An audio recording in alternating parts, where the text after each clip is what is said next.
Yeah. In just over a month, the top 16 teams on the planet will assemble in Cape Town, South Africa to clash for the coveted Netball World Cup. 3 Caribbean teams have qualified from the Americas region: Jamaica, Trinidad and Tobago, and Barbados.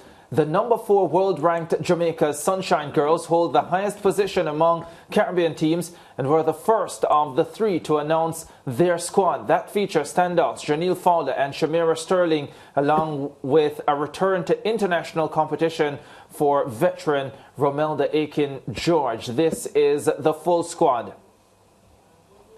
The shooters: Aiken-George, Shanice Beckford, goal attack; Janelle Fowler, goal shoot; Shimona Nelson, goal shoot; Rebecca Robinson, goal attack. Then you have in the center court Nicole Dixon Rochester, Crystal Plummer, Abigail Sutherland, Adine Thomas, Khadija Williams. Defenders: Katie and Dehaney, Kimon Shaw, the youngster; Shamira Sterling, Jodian Ward, and Latanya Wilson. And the coaching staff, led by Connie Francis. Sean Murdoch is assistant coach, and Rob Wright, specialist coach.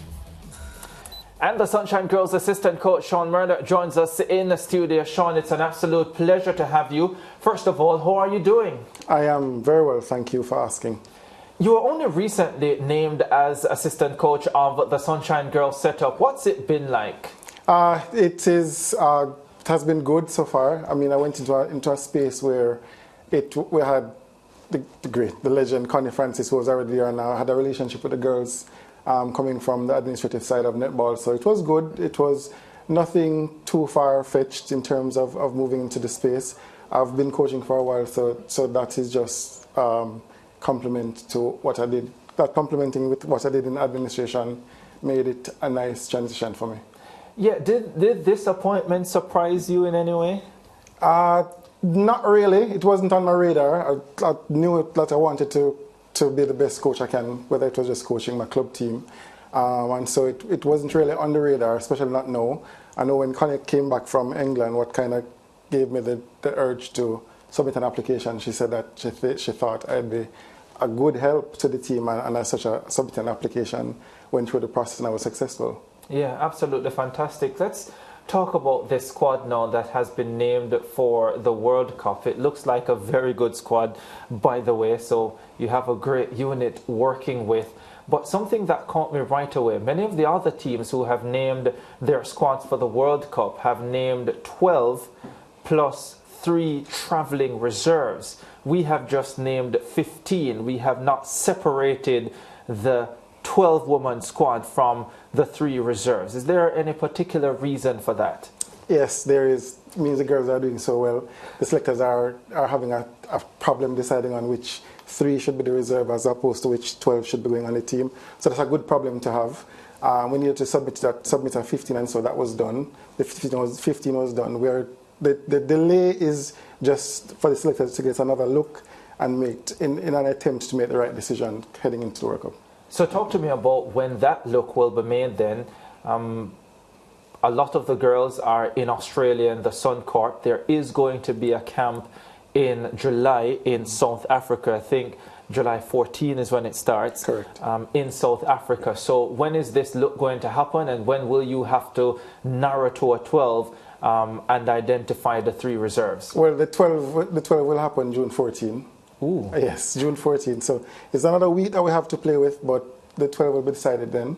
I'm sure by then the selectors and the coaching staff would have seen enough and in a position to make the right decision going into the games. We leave on the 14th, the camp starts on the 15th, and the first game is on the 28th. Yeah, I don't know how much you can tell me, but tell us as much as you can. Mm-hmm.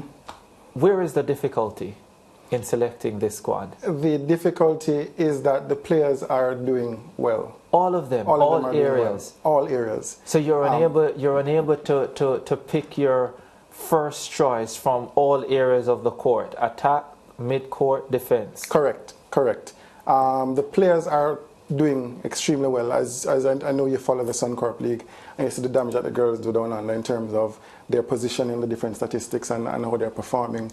So that in itself is a challenge, because there are three I'd say could be the 3 goal shooters that we have in Australia could be amongst the top 5 in the world. If we throw in probably one from New Zealand and probably an Australian. They could be the top three possibly. And so it's a challenge to then decide, okay, where do we go with this one? The same for the center court. They're all based here, but they're all punching, and they're punching hard. We have seen the shift in training in terms of what the ladies are giving off, and it's a tough decision. We're also looking at where they are in terms of fitness levels, because it's going to be a tough competition. We're playing 9 games in 10 days, so it requires a lot of physical activity for the ladies, and so we want to ensure that the decisions that we make are the right ones. Yeah, well, Sean, preparation is key for any assignment like this, and because the squad is fragmented at the moment, because you have local-based players working with, and obviously you're monitoring what the girls are doing in Australia, the Suncorp League. But as you try to decipher which will be your best unit, isn't it true that the chemistry and how certain players combine with each other should be a part of your decision in choosing, let's say, the shooters that you will go with? Absolutely. Chemistry is a very big part of it, because if you have individual talents that don't go together well, then it's useless. And so we're looking at chemistry. And the good thing about the team as well, Lance, is that we've been playing together, these ladies, for a while. Romelda's going into her 5th World Cup. I think Jenny going into 4, a few of them going into 3. There are 5 newbies for this one. There's Shimona, Kimon, Latanya, Abigail. We're missing one. We're missing one. No, this is not Rebecca's first. Yeah. Crystal Plummer. Yeah. And so the majority of the team would have had that experience. In terms of the com games, we're taking back, I think, 11 of those ladies, except for Shadian, who is off, retired, and is going and just had a baby as well. So there is chemistry. So chemistry is not the challenge for sure. And then the young ones would have been playing with the younger ones, or the newbies, have been playing with the girls for a little while. The entire year last year, they would have been on the tours, Fast 5, the different competitions. So there isn't a challenge with chemistry for sure. Yeah, part of the reason why I asked you that is because in the past at World Championships, maybe if we want to talk about the last World Championship, when they experimented with the twin towers and the two shooters that occasionally were on court at the same time, it didn't work very well. Is there any evidence that even in this 15 that you've got there now, that certain players don't play well with others? No, not from no my evidence. Eyes. No evidence that we don't have that chemistry. The only concern for us as a coaching staff would be the concern of Abigail and Crystal being exposed to John Gill and Romelda and Shimona a lot, but they would have had some experience. They would have played with, particularly those 3 ladies would have played with John Gill in the qualifiers. So there's some level of understanding between themselves and Johnny. So that's the only question mark. But as I said, because they would have been exposed in the environment, we're comfortable. Yeah, let's not skip over it. One of the big decisions will have to be on the attacking end of the court. And Lance alluded to it just now. There is Janelle Fowler. There is no doubt Janelle Fowler will play. She will be the lead goal shooter. Shimona Nelson, she is captain. Shimona Nelson has come on brilliantly in the last year or so, and she continues to improve. And then there is Aiken George, who has been an amazing servant of Jamaica's netball, and she continues to do fairly well in the Suncorp League. I want to look at some statistics from the Suncorp League before I put this question to you, because I'm looking here at shooting accuracy. My issue with Romelda has always been her shooting accuracy. Here it is in the Suncorp League that she is at 84% this season, 403 goals from 477 attempts. What that means, simply put, she is missing over 6 chances, over 6 shots per game. Then you have Janelle Fowler, who is shooting at 97%, 644 goals from 661 attempts, and Shimona Nelson, who is up at 96%. She has been fantastic as well. So for me, the issue with Romelda's accuracy is there. I'm not even going to ask you to comment on that, because I say it as a fact. What I want to know, though, is what else would you be looking at from someone like a Romelda that, 1, would have gotten her into the 15, and 2, would be causing maybe some sleepless nights as to whether she gets into the final 12. Okay, all right. So what that So the statistics show just now. What it doesn't show is the amount of those shots that she rebounded. So while she misses 6 per game, she's guaranteed to get back 5 of those 6 shots. Yeah, she's the leading offensive rebounder in the Suncorp League. Yes. But I think the point that Ricardo is making is that she's missing, which is why she's rebounding offensively well. Right, but do we lose the opportunity if she's rebounding, or is it the same opportunity? So that's part of the struggle that we have to, like the decision that we have to make about how we proceed. In terms of experience and the chemistry, because that's so important. You had tremendous chemistry at the Commonwealth Games last year. Romelda wasn't there, and yes, she's been with the team and around the team for a long time, but she wasn't there last year. Does she slot in seamlessly, you think? I would think so. As I said, they're going to. So these girls are going to like the 3rd World Cup. Most of them 4th. She would have been to 5, so she'd have gone with these same players. So that is already there. They keep very in tune in terms of having that WhatsApp chat and conversations. And when they play the different leagues, especially ones who are overseas, they hang out together a lot. She went to Fast 5 with the team last year. Yes. And so she would have been in the environment, been in the space. She went to the tour in New Zealand as well, although she never took part as a player. But she sort of saved the day. She saved the day. Yeah, but let me, because I want to go down the line that Ricardo is on, because I heard Connie Francis in an interview several months ago, it could have been 4 months ago, suggesting that there may be some surprises in the final Jamaica setup, because chemistry and how players react with each other will be a key factor in the decision-making process. And she left us with a feeling that there could be some surprise omissions. At the moment, we are not seeing any surprise omissions. So maybe the surprise is still to come. And if I'm not sure it's because I'm in the space. I don't think, like, based on what we have now, I don't think there are any other surprises to come from what we have now from the 15. Okay. It's hard, and I feel like the areas that we might get I think the struggle. I'm not one of the selectors, by the way. I think the struggle will be between the shooting and the midcourt. I think that's where the challenge is. For sure. Because there's no doubt about what ladies are doing overseas. And of course, Kimon Shaw, who's locally based, is doing a lot of work and making a lot of movement in terms of her ability to play the game as well. But I think the struggle for the selectors and Coach Francis will be in the centre third and the goal third, in terms of just figuring which one do I leave. Yeah, let me break it down for you. The decision is simple. Will Romelda Aiken get into the final 12 at the expense of Rebecca Robinson, who is a goal attack? And if Romelda Aiken gets in at the expense of Rebecca Robinson, then the Jamaica Sunshine girls would be left with 1 goal attack, and that's Shanice Beckford.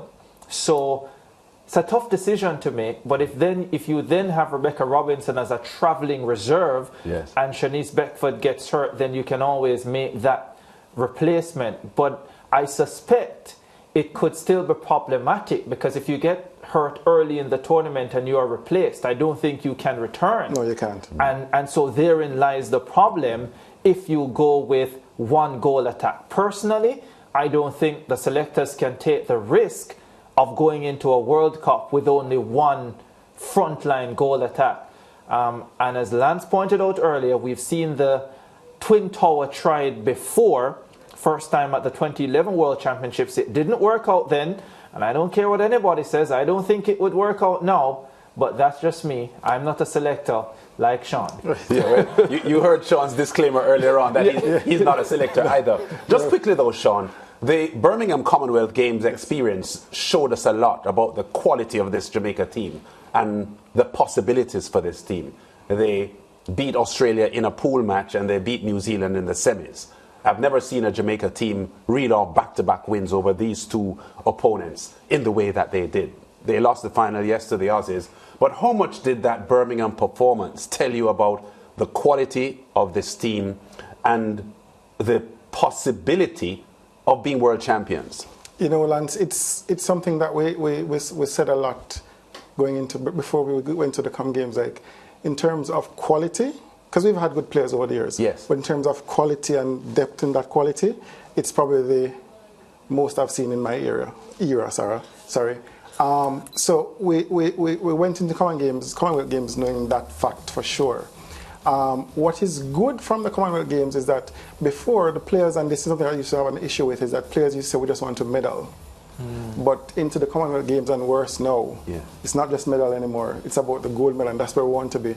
Because that's how Australia thinks and New Zealand, when they win a silver, they cry. Yes. Yeah. So we are now at a space where the ladies know what it takes to get to the top and are wanting only the gold medal. So that's a good place to be, and I'm super impressive with how the players are playing in terms of the shifts that we are seeing in terms of their abilities.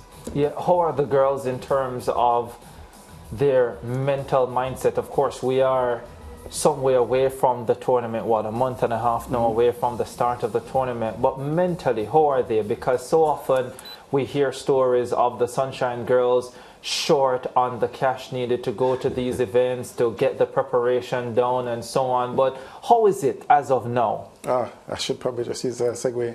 We're still short on cash. 10 million to be exact.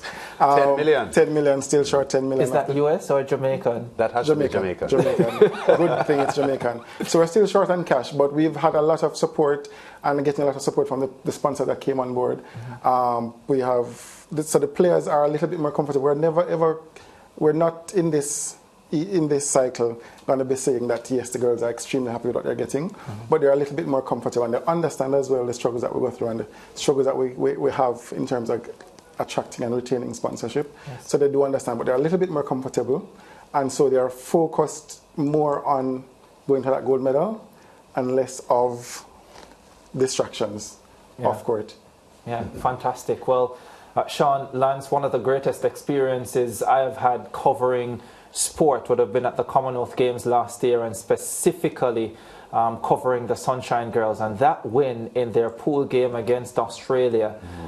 The venue was absolutely electric that morning. I don't think I have felt anything like that, maybe with the exception of a final day of the ISA Boys and Girls Championships. Oh, it was magnificent. It was amazing. I almost cried not being able to go to the final. But yeah, it was simply amazing. Yeah, not to take much away from what you were saying, but my best recollection of that was the dancing at the end of the game, which I think was insignificant compared to what they did. Yeah. But it's my most indelible memory of that achievement. Yeah, fantastic. Sean, thank you very much for joining us, and we wish you all the best in Cape Town, South Africa. The entire Caribbean will be watching on. Barbados, Trinidad and Tobago will be there. But yeah, we're looking forward to seeing the Jamaicans do well and hopefully be at the top of the podium. We take a break. We're back with more on the SportsMax Zone.